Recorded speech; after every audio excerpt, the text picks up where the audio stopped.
Lupa. Assalamualaikum warahmatullahi wabarakatuh. Selamat sore, Project dari Jakarta. Baik lagi di konten para pencari celah bersama PWN Daerah Ketempatan Muhammadiyah bekerjasama dengan Satarjih Muhammadiyah. Mohon maaf banget teman-teman karena kita lagi di luar ruangan, kita nggak bisa mendengar suara apapun. Lagi rame banget, lagi mudik ini teman-teman. Ini di mana ya? Di tol namanya tol. Tadi ada bilang tol Pantura, kita sekarang di tol Jagorawi teman-teman. Jagorawi. Tol Jagorawi teman-teman. Karena kita sudah mendekati Lebaran, sesuai dengan ya tradisi Indonesia pasti adalah mudik. Walaupun dilarang ya kita pakai embel-embel liburan aja lah ya. Karena sekarang itu ini ciri Lebaran itu bukan dari hilal tapi dari mudik. Ya itu dia teman-teman, dari mudik. Nah, baik lagi bersama saya Pram dan tentu saja di sini ada Ustadz Ilham. Waduh, ini harus disclaimer dulu karena gara-gara pencari celah yang episode 1 sama 2 banyak yang konsultasi keagamaan. Waduh, padahal saya bukan siapa-siapa gitu. Jadi disclaimer dulu, ini bukan saya Ustadz, cuman mas-mas biasa aja lah. Mas biasa. Tukang bakso bukan. Kang sama ya. Gitu teman. Jadi karena kita berada di tol Jagorawi, karena kepadatan ini di belakang ini, jadi tentu saja kita bakal membahas seputar Lebaran. Yakni yang paling kental dan Lebaran adalah silaturahmi. Itu betul. Itu Ustaz. Menurut Ustaz, silaturahmi itu esensinya itu seperti apa sih Ustaz? Ya kok Ustadz lagi harusnya. Astagfirullah, Mas Ilham. Iya, Mas lagi ya. Sulit move on. Waduh, kok curhat. Oke, gini, silaturahmi di dalam Ramadan atau di dalam Idul Fitri itu memang sangat dianjurkan. Sebab dulu itu Nabi ketika berangkat ke lapangan Id untuk sholat Id, itu pulangnya pakai jalur yang berbeda. Jadi misalkan kalau pas berangkatnya itu lewat Pantura, pas pulangnya itu lewat jalur selatan gitu. Iya. Kenapa Nabi begitu? Karena dia itu ingin lebih banyak bertemu dengan orang. Nah itu sebenarnya bisa dijadikan landasan bahwa silaturahmi itu memang dianjurkan gitu. Itu kan silaturahmi itu kan dari dua kata kan, silah dan rahim gitu, yaitu tali dan kasih sayang gitu. Jadi silaturahmi itu kalau disambungkan secara istilah berarti menyambungkan tali persaudaraan dan kasih sayang. Makanya kan banyak gitu loh manfaat-manfaat dari dari silaturahmi itu. Ya misalkan memperpanjang umur, kemudian panjang umur. Habibie itu sering banget silaturahmi ke rumah-rumah saudaranya. Juga apa? Menambah relasi. Zaman sekarang kan pengaruh orang dalam itu lebih penting daripada nilai IPK setinggi apapun. Iya betul sekali Mas Ilham ya. Susah sekali mengganti nama Mas dengan Ustadz ya teman-teman. Ya memang aura saya memang aura. Ya. Cuman karena kita lebih berhati-hati aja. Nah itu, ini jangan banyak yang keliru nanti. Bahkan ada yang bilang saya Habib. Aduh. Saya nggak mau. Ntar diperiksa dong.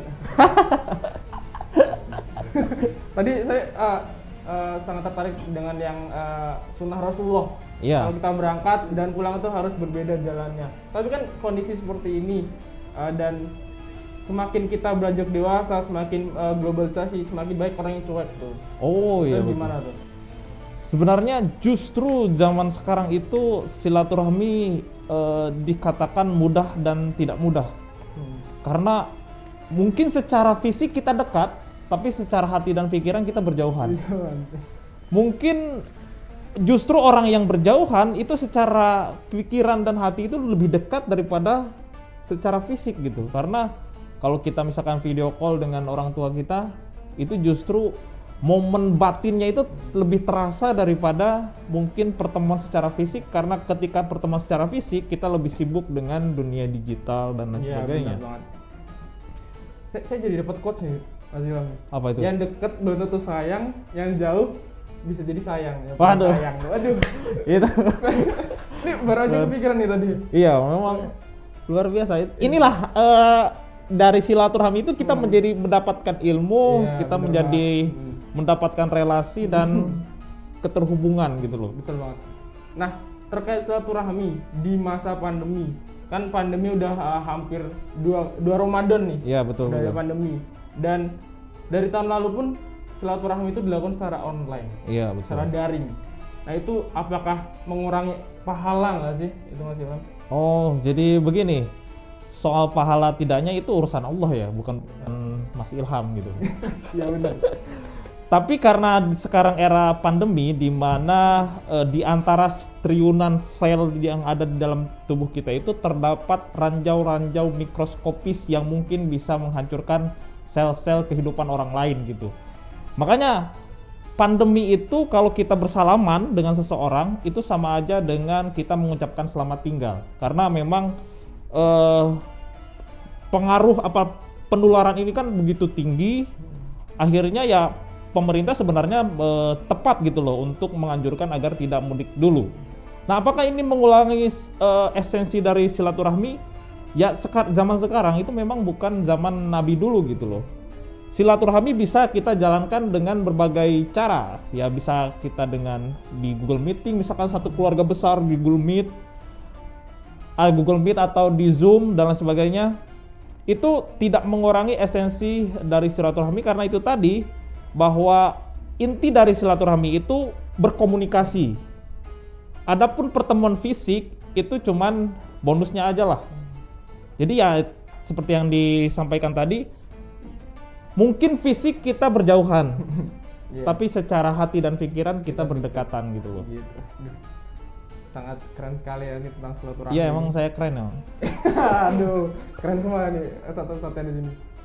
Dan terkait silaturahmi, tadi kan sudah dikatakan sama Mas Ilham bahwa walaupun kita daring itu tidak sama sekali mengurangi esensi dari silaturahmi itu sendiri. Iya, betul. Karena memang zaman sekarang dengan zaman Rasulullah itu berbeda. Iya, betul. Jadi kita harus menyesuaikan sesuai yang kemarin Ustadz Qoim juga pernah bilang agama itu mempermudah, Iya, bukan betul. mempersulit gitu. Ya kan silaturahmi itu kan baik secara online ataupun tidak online, intinya itu ada di ngobrol. Kalau misalkan kita ada pertemuan secara fisik tapi satu sama lain justru sibuk sendiri-sendiri, misalkan yang satu main game online, yang satu main PUBG, yang satu joget-joget TikTok, ya mungkin tidak ketemu silaturahminya. Inti dari silaturahmi itu kan pertama menghasilkan ilmu tadi, kedua menghasilkan relasi, ketiga menghasilkan tali persaudaraan yang semakin kuat. Kalau ketiga tujuan itu tidak ketemu, berarti itu bukan silaturahmi, itu justru membawa bom virus dalam diri kita kepada orang tua kita dan keluarga-keluarga kita. Tapi saya tuh merasa itu tuh kalau misalnya daring itu mengurangi esensi lebaran nggak sih Ustaz? Ya kita tuh bisa dapat cecep, kita dapat bisa makan bareng. Saya merasa banget bulan lalu tuh saya sama sekali nggak dapat cecep Ustaz. Aduh, silang. Saya sama sekali nggak dapat. Ya turut bercukacita lah. Bukan itu. Dan sebenarnya gimana ya? Ya kalau di dalam agama itu dikatakan bahwa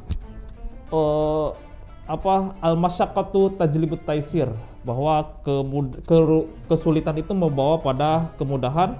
Kemudian bahwa kita itu harus menghilangkan kemadaratan daripada mendatangkan kemaslahatan.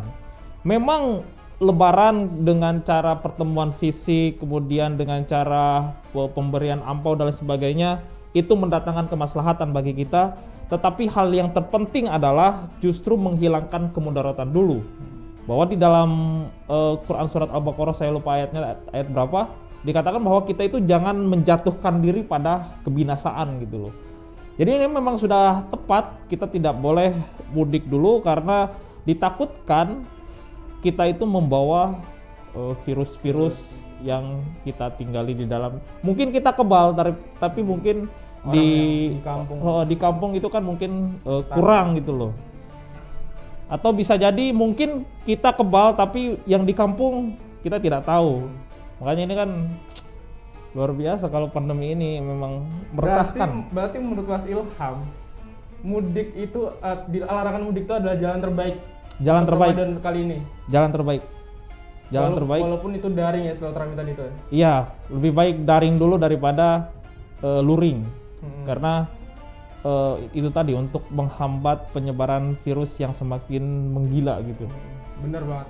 Jadi sekali lagi teman-teman, walaupun kita daring, walaupun kita berjauhan, tidak akan pernah mengurangi esensi dari silaturahmi itu sendiri. Sama ini apa? Orang yang takut corona biasanya tidak takut divaksin. Tapi orang yang tidak takut corona biasanya takut divaksin. Iya, bener. Itu karena kenapa? Karena orang banyak menganggap dengan kacamata konspiratif gitu loh, bahwa corona itu apa sih? Saya nggak takut, tapi di giliran dapat vaksin dia takut gitu loh. Nah sebenarnya orang kayak gini tuh butuh mudik otaknya gitu. Berarti itu harus liburan. Udah liburan gitu. Kalau liburan tuh boleh, liburan boleh ya, boleh. Liburan boleh kok, boleh. Boleh kalau liburan. Boleh. Asalkan ya. Nanti kalau mau pulang kampung bilang aja jalan-jalan. Aduh, kijang satu masuk, kijang satu. Nanti diciduk lagi sama MCCC. MCCC yang paling dekat dari kita ya. Aduh, haram itu mengucapkan itu. Gitu Ustaz. Buat Ustaz lagi sih, ini Mas Ilham gitu ya teman-teman. Karena tadi udah disclaimer bahwa ya kita sebagai teman-teman netizen aja dekat dengan teman-teman gitu, makanya Mas Ilham. Iya. Nah, gitu teman-teman, laporan dari tol Jagorawi. Karena sebenarnya dengan larangan mudik menjadi sepi di belakang kita yang tadinya ramai jadi sepi. Jadi kita akan bertemu mungkin di Ramadan selanjutnya mungkin. Iya. Kita akan bertemu melalui konten-konten yang lebih asik lagi, lebih mengasihkan, lebih dekat, dan mungkin bisa lebih menghibur. Tapi bukan di tol juga kan? Kita kan kemarin kita udah jalan-jalan. Oh iya. Penutupnya kita di tol gitu. Iya, jangan di tol lah, ini panas gitu loh. Polusi ya. Gitu teman-teman. Di tol mungkin... ada sofa lagi. Sorry. Lanjut. Ya bener. Pakai sofa di tol lagi. Keren kerjaan banget ya. Gitu teman-teman, mungkin kita akhiri pertemuan kali ini. Sampai jumpa di Ramadan selanjutnya. Tentu saja dengan konten-konten lebih baik. Jangan lupa teman-teman like, tonton, dan di-share lah ke teman-teman kerabat semuanya biar bisa menyaksikan keseruan dari konten para pencari celah ini. Saya Pram undur diri bersama Mas Ilham. Kurang lebihnya mohon maaf. Nun wal qalam masurun. Wassalamualaikum warahmatullahi wabarakatuh. Waalaikumsalam warahmatullahi wabarakatuh.